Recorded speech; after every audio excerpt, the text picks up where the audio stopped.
మీరు కనుక IAS, IPS, IFS, IRS ఇలాంటి సివిల్ సర్వీసెస్లోకి వద్దాం అనుకుంటుంటే, నేను గవర్నమెంట్ ఆఫ్ ఇండియాకి వర్క్ చేయాలి, పబ్లిక్కి నేను సర్వీస్ చేయాలి అనే ప్యాషన్తో మీరు ఉంటే కనుక ఈ వీడియో మీకోసమేనండి.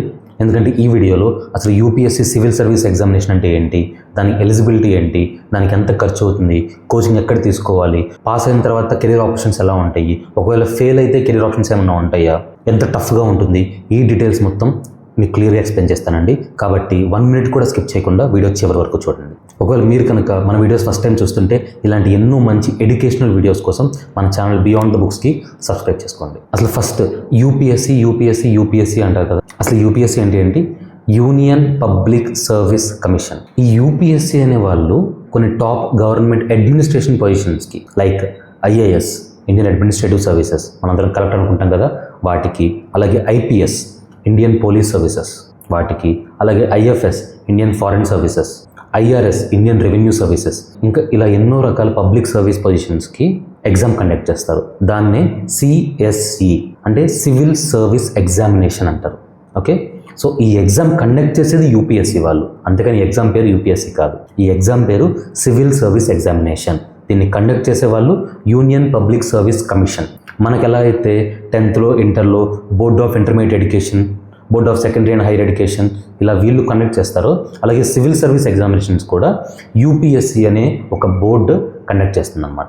ఈ యూపీఎస్సీ ఎగ్జామ్ ద్వారా సెలెక్ట్ చేయబడిన వాళ్ళు ఐఏఎస్లుగా, ఐపీఎస్లుగా, ఐఎఫ్ఎస్లుగా, ఐఆర్ఎస్లుగా త్రూ అవుట్ ది ఇండియా మొత్తంలో డిఫరెంట్ ప్లేసుల్లో డిఫరెంట్ గవర్నమెంట్ డిపార్ట్మెంట్స్లో వర్క్ చేస్తూ ఉంటారనమాట. మేజర్గా యూపీఎస్సీలో సెలెక్ట్ అయ్యే వాళ్ళకి వచ్చే జాబ్స్ అన్నీ కూడా టాప్ హై లెవెల్ పొజిషన్స్ ఉంటాయి. ఐఏఎస్ అని, ఐపీఎస్ అని, జాయింట్ కలెక్టర్ అని, డిప్యూటీ కలెక్టర్ అని, ఇన్కమ్ ట్యాక్స్ కమిషనర్ అని, ఆఫీసర్ అని, ఇలాంటి ఎన్నో మంచి పొజిషన్స్ ఉంటాయి వీళ్ళకి. సో ఎవరైనా సరే ఈ యూపీఎస్సీ చదవాలి అంటే ఎలిజిబిలిటీ క్రైటీరియా అంటే ఎవరు చదవచ్చు అని అందరికీ ఉంటుంది.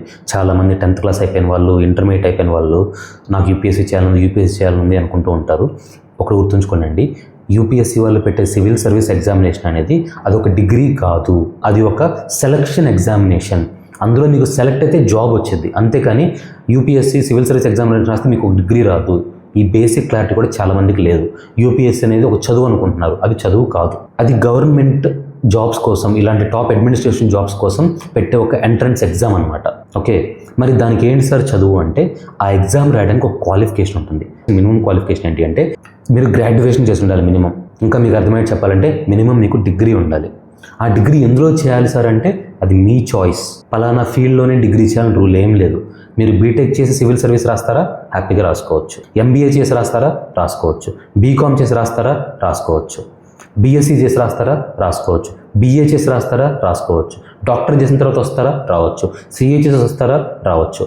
ఇలా సివిల్ సర్వీస్ ఎగ్జామినేషన్ వీళ్ళే రాయకూడదని రూల్ ఏం లేదు. ఏ డిగ్రీ చేసిన వాళ్ళని హ్యాపీగా రాసుకోవచ్చు. కానీ ఆ ఎగ్జామ్కి మీరు అటెండ్ అవ్వాలి అంటే కనుక ఖచ్చితంగా మీది డిగ్రీ ఫినిష్ అయి ఉండాలి. సో మీరు 10th క్లాస్ ఇంటర్మీడియట్ ఎగ్జామ్ రాసేస్తారు, నేను సివిల్ సర్వీస్ ఎగ్జామ్ రాస్తా అంటే కుదరదు అనమాట. మినిమం మీకు డిగ్రీ ఉండాలి. అది 3 years డిగ్రీయా, 4 years డిగ్రీయా, 5 years డిగ్రీ మీ చాయిస్. ఓకే సార్, బాగానే ఉంది. డిగ్రీ అయిపోయింది కదా, డిగ్రీ అయిపోయిన తర్వాత నెక్స్ట్ ఏంటి అంటే మీరు సివిల్ సర్వీస్ ఎగ్జామినేషన్కి ప్రిపరేషన్ అవ్వాలి. ఆ ప్రిపరేషన్ టైం ఎంత టైం పడుతుంది అంటే మీకు అప్రాక్సిమేట్లీ 12 months నుంచి 24 months పడుతుందండి. ఓకే, ఎందుకంటే సివిల్ సర్వీస్ యూపీఎస్సీ ఎగ్జామినేషన్ కోసం సిలబస్ అనేది చాలా ఎక్కువ ఉంటుంది. అంత సిలబస్ మీరు కవర్ చేయాలి అంటే కనుక ప్రిపరేషన్ కావాలి. ఎందుకంటే మీరు ఇప్పటివరకు చదివిన 10th, ఇంటర్, డిగ్రీలో అన్ని సబ్జెక్ట్స్ అంత ఫోకస్గా మీరు చదివి ఉండరు.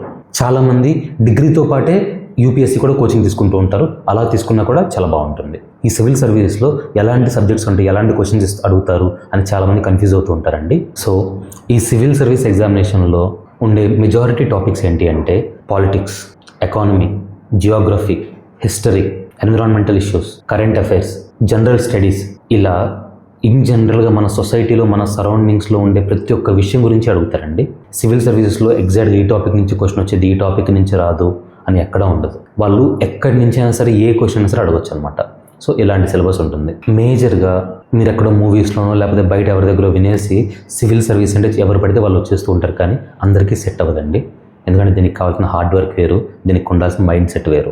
మేజర్గా ఈ సివిల్ సర్వీస్ ఎవరికి సెట్ అవుతుంది అంటే ఫస్ట్ ఆఫ్ ఆల్ ఎవరికైతే పబ్లిక్కి సర్వీస్ చేయాలి అనే ఒక ప్యాషన్ ఉందో వాళ్ళకి ఈ ఫీల్డ్ చాలా బాగా సెట్ అవుతుంది. ఎవరికైతే లీడర్షిప్ అండ్ కమ్యూనికేషన్ స్కిల్స్ ఉంటాయో వాళ్ళకి ఇది బాగా సెట్ అవుతుంది. నెక్స్ట్ సివిల్ సర్వీస్కి ఉండాల్సిన ఇంకొక మైండ్ సెట్ ఏంటి అంటే curious and analytical mind set ఉండాలి. ఎందుకంటే యాజ్ అ సివిల్ సర్వెంట్గా మీరు ఏ ఫీల్డ్లో ఉన్న ఐఏఎస్ అయినా, ఐపీఎస్ అయినా, ఐఆర్ఎస్ అయినా, ఐఎఫ్ఎస్ అయినా మీకు డిఫరెంట్ రియల్ లైఫ్ ప్రాబ్లమ్స్ వస్తూ ఉంటాయి. అలాంటి వాటిని మీరు అర్థం చేసుకోవాలి. అవతల వాళ్ళ పాయింట్ ఆఫ్ వ్యూ అర్థం చేసుకోవాలి, వాళ్ళు ఫేస్ చేస్తున్న ఇష్యూ ఏంటో అర్థం చేసుకోవాలి. దానికి కొత్త క్రియేటివ్ సొల్యూషన్స్తో మీరు రావాలి. ఒక పక్క పొలిటీషియన్స్ని మేనేజ్ చేసుకోవాలి, ఇంకొక పక్క పబ్లిక్ని మేనేజ్ చేసుకోవాలి, ఇంకో పక్క పాలసీస్ని చూసుకోవాలి. ఇలా ఇన్ని మేనేజ్ చేసుకోవాలి. కాబట్టి మీకు చాలా analytical mind set and logical thinking, creative mind set చాలా ఇంపార్టెంట్. అలా ఎవరైతే థింక్ చేయగలరో వాళ్ళకి ఈ సివిల్ సర్వీస్ అనేది బాగా యూస్ అవుతుంది. అండ్ మోస్ట్ ఇంపార్టెంట్గా హార్డ్ వర్క్ అండ్ డిసిప్లిన్. ఎందుకంటే ఈ సివిల్ సర్వీస్కి ఎంత కాంపిటీషన్ ఉంటుందో మనం తర్వాత చూద్దాం. కొన్ని లక్షల మంది రాస్తారు. అన్ని లక్షల మందిలో మీరు సెలెక్ట్ అవ్వాలి అంటే కనుక సివిల్ సర్వీసెస్కి కాంపిటీషన్ నార్మల్గా ఉండదు. సంవత్సరం మొత్తం మీద మహా అయితే 1000-2000 మెంబర్స్ మాత్రమే సివిల్ సర్వీస్ని సెలెక్ట్ చేసుకుంటారు. సో లక్షల్లో ఎగ్జామ్ రాస్తే 1000-2000 సీట్లు ఉంటే అందులో మీరు సెలెక్ట్ అవ్వాలంటే దానికి ఎంత హార్డ్ వర్క్ అవసరం, ఎంతో డిసిప్లిన్ అవసరం. అది చేయడానికి మీరు సిద్ధపడితేనే సివిల్ సర్వీస్ వైపు రండి. ఈ డిసిప్లిన్, ఈ హార్డ్ వర్క్ అనేది మీకు ఓన్లీ సివిల్ సర్వీస్ ముందు వరకే కాదు, మీరు ఒక్కసారి సివిల్ సర్వెంట్గా జాయిన్ అయిన తర్వాత కూడా మీకు అది లైఫ్ లాంగ్ కంటిన్యూ అవుతుంది. ఎందుకంటే యాజ్ ఎ కలెక్టర్గా, యాజ్ ఏ ఐపీఎస్ ఆఫీసర్గా, లేకపోతే ఒక ఇన్కమ్ ట్యాక్స్ ఆఫీసర్గా మీకు ఎప్పుడప్పుడు ఏం ప్రాబ్లమ్స్ వస్తాయో, ఏం ఇష్యూస్ వస్తాయో వాటి కోసం మీరు ఎప్పుడు పరుగులు పెట్టాలో, ఒకరోజు ఒక డిస్ట్రిక్ట్లో ఉంటారు, ఇంకో రోజు ఇంకో డిస్ట్రిక్ట్లో ఉంటారు. ఇలా మీకు ఎప్పటికప్పుడు ఇష్యూస్ వస్తూనే ఉంటాయి. వాటిని మీరు ఎప్పటికప్పుడు హ్యాండిల్ చేసుకుంటూనే ఉండాలన్నమాట. ఈ హార్డ్ వర్క్ అండ్ ఈ డిసిప్లిన్ అనేది ఒక రోజుతో ఆగిపోయే విషయం కాదు. నెక్స్ట్ సెకండ్ మీకు వచ్చే క్వశ్చన్, సార్ మినిమం పర్సంటేజ్ ఏమన్నా కావాలా డిగ్రీలో? అలా ఏం లేదండి. వాళ్ళు పెట్టిన ఒకే ఒక కండిషన్, మీకు డిగ్రీ ఉండాలి అంతే. మినిమం పర్సంటేజ్ ఇంతే ఉండాలి, అలా రూల్ ఎక్కడా లేదు. మీకు 40% అయినా, 50% అయినా, 90% అయినా, ఇట్ డజంట్ మ్యాటర్. మీకు ఒక డిగ్రీ ఉండే సక్సెస్ఫుల్గా మీరు డిగ్రీ పాస్ అయితే చాలు. Next age criteria. Civil service ఏ ఏజ్లో పడితే ఆ ఏజ్లో రాయడానికి కుదరదండి. ఒక ఏజ్ లిమిట్ ఉంటుంది. ఫస్ట్ జనరల్ కేటగిరీ వాళ్ళు ఉన్నారు కదా, వాళ్ళ క్రైటీరియా ఏంటి అంటే 21 నుంచి 32 ఇయర్స్ ఏజ్ మధ్యలో మీరు రాసుకోవచ్చు. సో 21 అనేది మినిమం ఏజ్, 32 అనేది మ్యాక్సిమం ఏజ్ అనమాట. 32 తర్వాత మీరు రాయడానికి కుదరదు, 21 కంటే ముందు రాయడానికి కూడా కుదరదు. ఇది జనరల్ కేటగిరీ వాళ్ళకు ఉన్న రూల్. నెక్స్ట్ ఓబీసీ వాళ్ళైతే కనుక మీకు +3 ఇయర్స్ ఎక్స్ట్రా ఉంటుందండి. అంటే జనరల్ వాళ్ళకి 32 ఇయర్స్ కదా, మీరు ఓబీసీ వాళ్ళైతే 32 + 3 అంటే 35 ఇయర్స్ వరకు మీరు ఓబీసీ కేటగిరీ వాళ్ళైతే మీరు రాసుకోవచ్చు. అలా కాకుండా మీరు ఎస్సీ అయినా, ఎస్టీ అయినా సరే మీకు +5 ఇయర్స్ వరకు ఛాన్స్ ఉంటుంది. అంటే 32 + 5 37 వరకు మీకు ఛాన్స్ ఉంటుందన్నమాట. ఓకే, సో ఈ ఏజ్ లిమిట్ వరకు మీరు హ్యాపీగా రాసుకోవచ్చు.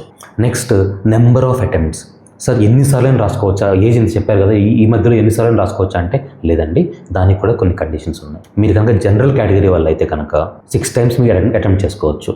అదే మీరు ఓబీసీ కేటగిరీ అయితే కనుక మీరు 9 టైమ్స్ అటెంప్ట్ చేసుకోవచ్చు.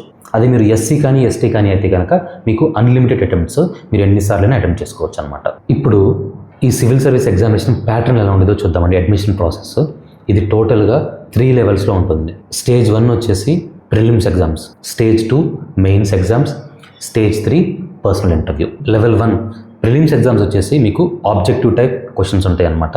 సో మల్టిపుల్ చాయిస్ క్వశ్చన్స్ అలాంటివి ఉంటాయి, అది రాస్తారు. సో ఎంతమంది రాస్తారు, కొన్ని లక్షల మంది రాస్తే అందులో మెజారిటీ వాళ్ళు ఇక్కడ ఫిల్టర్ అయిపోతారు. ఇది లెవెల్ 1. నెక్స్ట్ లెవెల్ 2 వచ్చేసి మెయిన్స్. ఈ మెయిన్స్లో మీ మార్క్స్ చాలా ఇంపార్టెంట్. ప్రిలిమ్స్లో వచ్చే మార్క్స్ జస్ట్ ఎంట్రన్స్ టెస్ట్ మాత్రమే, ఆ మార్క్స్ ఎక్కడ మీకు ఉపయోగపడవు. కానీ మెయిన్స్లో మాత్రం మీకు వచ్చే మార్క్స్ చాలా ఉపయోగపడతాయి. ఎందుకంటే మీకు ఫైనల్ స్కోర్, మీకు ఐఏఎస్ రావాలా లేకపోతే ఐపీఎస్ రావాలా, ఈ మొత్తం కూడా మీకు మెయిన్ స్కోర్, ఇంటర్వ్యూ స్కోర్ మీద డిపెండ్ అయి ఉంటాయి. సో మెయిన్స్లో మీరు ఎక్కువ స్కోర్ చేయడం చాలా ఇంపార్టెంట్. మెయిన్స్లో మీకు టోటల్ 9 పేపర్స్ ఉంటాయి. 9 కూడా డిస్క్రిప్టివ్ పేపర్స్, అంటే మీకు క్వశ్చన్ ఇస్తారు, ఆ క్వశ్చన్స్కి ఆన్సర్స్ రాయాలన్నమాట. సో మెయిన్స్ అనేది మీకు చాలా ముఖ్యమైన స్టేజ్. మీరు మెయిన్స్ కూడా క్లియర్ చేశారనుకోండి, లాస్ట్ అండ్ ఫైనల్గా మీకు పర్సనల్ ఇంటర్వ్యూ ఉంటుంది. పర్సనల్ ఇంటర్వ్యూ అంటే ఒక గ్రూప్ ఆఫ్ గవర్నమెంట్ అఫీషియల్స్, ఐఏఎస్లు, ఐపీఎస్లు వీళ్ళందరూ కూర్చొని మిమ్మల్ని క్వశ్చన్స్ అడుగుతూ ఉంటారనమాట. మీరు సివిల్ సర్వీసెస్ సెట్ అవుతారా అవ్వరా, మీకు సైకాలజీ ఎలా ఉంది, మీలో ఉన్న స్ట్రెంగ్స్ ఏంటి, వీక్నెస్లు ఏంటి, మీరు ఏ ఫీల్డ్కి అయితే బాగా సెట్ అవుతారు, మీకు లాజికల్ థింకింగ్ ఎలా ఉంది, క్రిటికల్ థింకింగ్ ఎలా ఉంది, ఫాస్ట్ థింకింగ్ ఎలా ఉంది, మీలో నర్వస్నెస్ ఎంత ఉంది, పబ్లిక్ స్పీకింగ్ స్కిల్స్ ఎలా ఉన్నాయి, ఇలాంటి విషయాలు మొత్తం వాళ్ళు చెక్ చేస్తారన్నమాట ఆ పర్సనల్ ఇంటర్వ్యూలో. ఆ పర్సనల్ ఇంటర్వ్యూ చాలా డీటెయిల్గా చేస్తారు అండ్ ఇది మీకు చాలా ఇంపార్టెంట్. దీన్ని బట్టే మీకు అల్టిమేట్గా ఫైనల్గా మీకు వచ్చే పొజిషన్ ఆధారపడి ఉంటుంది. సో మీకు మెయిన్స్లో వచ్చిన స్కోరు, ఈ పర్సనల్ ఇంటర్వ్యూలో వచ్చిన స్కోరు, ఈ రెండింటిని కలిపి అల్టిమేట్గా మీకు చివరిలో లాస్ట్ అండ్ ఫైనల్గా సివిల్ సర్వీస్ ఎగ్జామినేషన్ వాళ్ళు ర్యాంక్స్ రిలీజ్ చేస్తారు. ఆ ర్యాంక్స్లో టాప్ 1000-2000 ఉంటారు, వాళ్ళకు మాత్రమే పొజిషన్స్ ఆఫర్ చేస్తారనమాట. ఎందుకు సార్ అంటే ఇవి పొజిషన్స్ అనేవి లిమిటెడ్ పొజిషన్స్ అండి. ఎందుకంటే గవర్నమెంట్ పొజిషన్స్ ఇష్టం వచ్చినట్టు క్రియేట్ చేసుకోలేము. సో మీకు కనుక కొత్త రిక్వైర్మెంట్ వస్తే వాళ్ళని తీసుకుంటారు. అవి పాత వాళ్ళు ఎవరైనా కానీ రిటైర్ అయిపోతుంటే ఆ పొజిషన్స్ ఫిల్ చేయడం కోసం మాత్రమే వీళ్ళని తీసుకుంటారనమాట. అందుకని కొన్ని సంవత్సరాలు మీకు 1000 వేకెన్సీస్ మాత్రమే ఉంటాయి, కొన్ని ఇయర్స్లో 1500 ఉంటాయి, కొన్ని ఇయర్స్లో 2000 కూడా ఉంటాయి. బట్ మ్యాక్సిమం మీకు 2000 కంటే ఎక్కువ చాలా రేర్గా ఉంటాయి అనమాట. ఓకే, ఇది చూసుకోవాలి మీరు. ఇందులో కనుక మీరు ఐఏఎస్ అవ్వాలంటే టాప్ 100 ర్యాంక్స్ రావాలి, ఐపీఎస్ రావాలంటే 500లో ర్యాంక్ రావాలి, ఐఎఫ్ఎస్ కానీ ఐఆర్ఎస్ కానీ టాప్ 1000లో ర్యాంక్ రావాలి. ఇలా ప్రతి ఒక్క దానికి కూడా క్రైటీరియా ఉంటుంది, కట్ ఆఫ్ ఉంటుంది అనమాట. ఆ కట్ ఆఫ్ అనేది మీకు ఫైనల్ రిజల్ట్ బట్టి, ఆ పొజిషన్స్కి ఉన్న వేకెన్సీస్ బట్టి, మళ్ళీ అందులో రిజర్వేషన్స్ బట్టి డిపెండ్ అయ్యి ఉంటుంది. ఓకే, సో మీకు ఆ కట్ ఆఫ్లో ర్యాంక్ వస్తేనే మీకు కోరుకున్న పొజిషన్ వచ్చింది అనమాట. నెక్స్ట్, సార్ దీనికి కోచింగ్ ఎక్కడ తీసుకోవాలి? వీటికి సపరేట్గా కాలేజెస్ అలా ఏముండవండి. వీటికి ఐఏఎస్ కోచింగ్ ఇన్స్టిట్యూట్స్ ఉంటాయి. దృష్టి ఐఏఎస్ అని, విజన్ ఐఏఎస్ అని, Vajiram and Ravi IAS academy అని, ఫిజిక్స్ వల్ల యూపీఎస్సీ కోచింగ్ అని, అకాడమీ యూపీఎస్సీ కోచింగ్ అని, ఇలా ఆన్లైన్ ఎడ్యుకేషన్, లేకపోతే మీరు బయట కోచింగ్ ఇన్స్టిట్యూట్కి వెళ్ళినా చదువుకోవచ్చు. ఇలాంటివి ఉంటాయి అనమాట. జనరల్గా మన ఇండియాలో ఎక్కువ మంది ఢిల్లీ వెళ్ళి చదువుకుంటారు, అక్కడ కొంచెం చాలా ఎక్కువ ఇన్స్టిట్యూట్స్ ఉంటాయి కాబట్టి.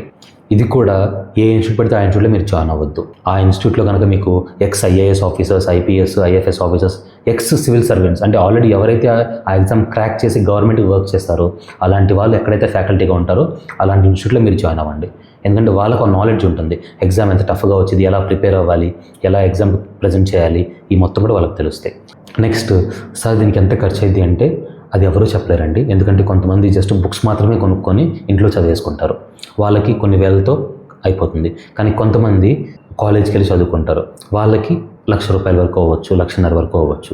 ఇంకొంతమంది బయటికి వెళ్ళడమే కాకుండా హాస్టల్ ఫీజు కూడా ఎక్స్ట్రా ఉంటుంది, అలాంటి వాళ్ళకి 2 లక్షలు 3 లక్షలు కూడా ఖర్చు అవ్వచ్చు అనమాట. సో సివిల్ సర్వీస్లో కోచింగ్ ఇంతే ఖర్చు అవుతుందని ఎవరూ చెప్పలేరు. మీరు ఓన్గా చదువుకుంటే బుక్స్ ఖర్చుతో అయిపోతుంది, లేదు నేను కోచింగ్ తీసుకోవాలి అంటే ఆన్లైన్ కోచింగ్ అయితే తక్కువతో అయిపోతుంది, మీరు బయటికి వెళ్ళి చదువుకోవాలంటే ఇంకొంచెం ఎక్కువ అవుతుంది. అది కాక మీరు హాస్టల్కి వెళ్ళి ఉండాలంటే ఇంకొంచెం ఎక్స్ట్రా ఖర్చు అవుతుంది అనమాట. సో మీరు చూస్ చేసుకునే ఆప్షన్ బట్టి మీ ఖర్చు కూడా మారిపోతూ ఉంటుంది. మీరు సివిల్ సర్వీస్ క్వాలిఫై అయిపోయి సక్సెస్ఫుల్గా ఫినిష్ చేస్తే కనుక 1 ఇయర్ పాటు ట్రైనింగ్ ఇస్తారు. ఆ ట్రైనింగ్ అయిపోయిన తర్వాత మీకు ఇచ్చిన ఫీల్డ్లో మీకు ఎలాంటి ఆపర్చునిటీస్ ఉంటాయి. ఫర్ ఎగ్జాంపుల్ మీకు ఐఏఎస్ అనుకోండి, ఐఏఎస్ అయితే కనుక యాజ్ ఎ కలెక్టర్గా మీరు వర్క్ చేయొచ్చు, లేకపోతే గవర్నమెంట్ మినిస్ట్రీస్లో మీరు వర్క్ చేయొచ్చు, ఇంకా కొన్ని అదర్ గవర్నమెంట్ డిపార్ట్మెంట్స్ అంటే వాటిలో మీరు వర్క్ చేయొచ్చు అనమాట.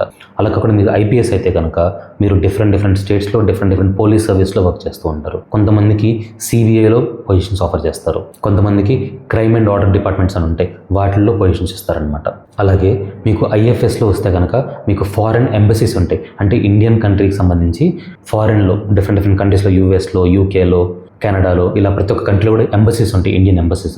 ఆ ఎంబసీస్లో మీరు వర్క్ చేస్తూ ఉంటారు, అంటే ఇండియాకి అదర్ కంట్రీస్కి ఉన్న ఇంటర్నేషనల్ రిలేషన్స్ మీరు మేనేజ్ చేస్తూ ఉంటారనమాట. ఓకే, అది ఐఎఫ్ఎస్ అయితే. అలా కాకుండా మీరు ఐఆర్ఎస్ అయితే కనుక ఇన్కమ్ ట్యాక్స్ డిపార్ట్మెంట్స్లో, జిఎస్టీ డిపార్ట్మెంట్స్లో యాజ్ అ అసిస్టెంట్ కమిషనర్స్ లాగా మీకు ఉన్న లెవెల్ బట్టి మీకు పొజిషన్స్ ఉంటాయి అన్నమాట. ఇప్పుడు సివిల్ సర్వీసెస్కి కాంపిటీషన్ ఎంత ఉంటుందో చూద్దాం.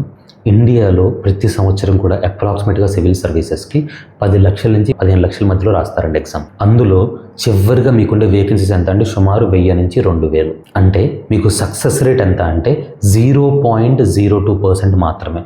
సో ఆ ఎగ్జామ్ అయితే చాలా టఫ్గా ఉంటుంది అండ్ కాంపిటీషన్ కూడా చాలా హ్యూజ్గా ఉంటుంది. మెజారిటీ స్టూడెంట్స్ అందరికీ కూడా సివిల్ సర్వీస్ ఎగ్జామినేషన్ ఫస్ట్ అటెంప్ట్లోనే సీట్ వచ్చే వాళ్ళు చాలా రేర్గా ఉంటారు. మేబీ ఒక 50 మంది 100 మంది మాత్రమే సివిల్ సర్వీస్లో ఫస్ట్ టైం అటెంప్ట్లో సీట్ వచ్చింది.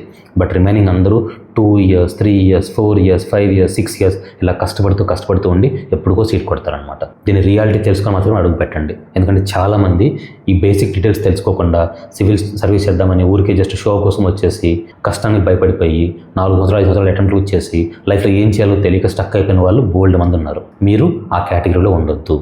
నెక్స్ట్, శాలరీ ఎలా ఉంటుందంటే అండి, సివిల్ సర్వీసెస్లో మీకు టాప్ శాలరీ ఉండదు, బాటమ్ శాలరీ ఉండదు.